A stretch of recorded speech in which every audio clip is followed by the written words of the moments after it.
पंडित साहेब, एक महाराष्ट्रामध्ये एक वेगळं उदाहरण पाहायला मिळते। तुम्ही सुद्धा या ठिकाणी उभाटाचे माजी तालुका प्रमुख होतात।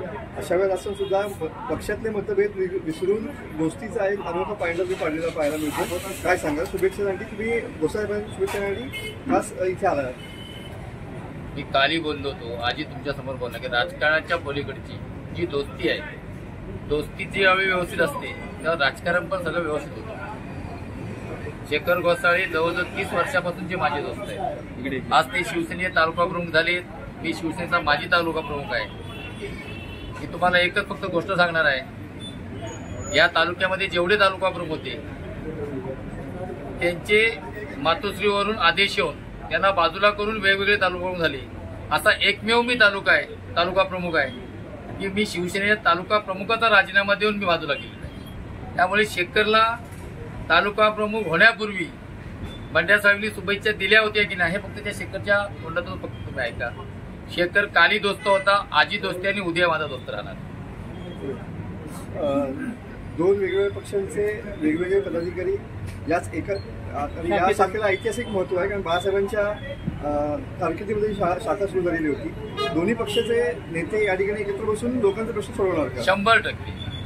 100% दोघांची एक शिवसेना उद्धव बाळासाहेब ठाकरे असेल, एक शिवसेना असेल। दोघांचा जर अर्थ एकच केला तर प्रत्येक गोष्टीमध्ये, प्रत्येक वाक्यरचनामध्ये शिवसेना शब्द आहे, 4 अक्षर। त्यामुळे दोन्ही आम्ही एकत्र आहे, जरी ते त्यांच्या मनाने वेगळे असतील, मी माझ्या मनाने वेगळा असेल राजकीय दृष्ट्या।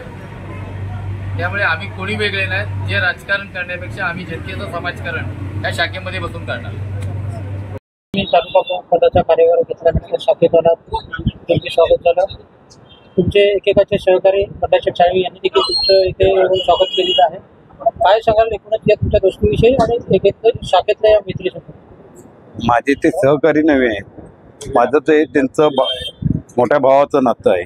सहकार्य कसं लांबचे असतात, पण माझ्या मोठ्या भावासारखे ते आहेत, एवढं मी जमतो। महाराष्ट्रामध्ये असं होतं की वेगवेगळे पक्ष शाखेसाठी भांडण पाहायला मिळतात, पण रत्नागिरीत हा वेगळा आदर्श पाहायला मिळतोय। मित्रासाठी एक मित्र त्या ठिकाणी भेटायला आलाय, काय सांगाल? तुम्ही लोक म्हणत होतात की त्यांनी दावा केला, असं काही कोणी केलेलं नाही। ते म्हणत नाही बाबा माझी शाखा, मी नाही म्हणत आहे मी माझी शाखा आहे म्हणून। ह्या जनतेची शाखा आहे आणि ह्या जनतेचं काम करण्यासाठी आम्ही ह्या शाखेत बसणार।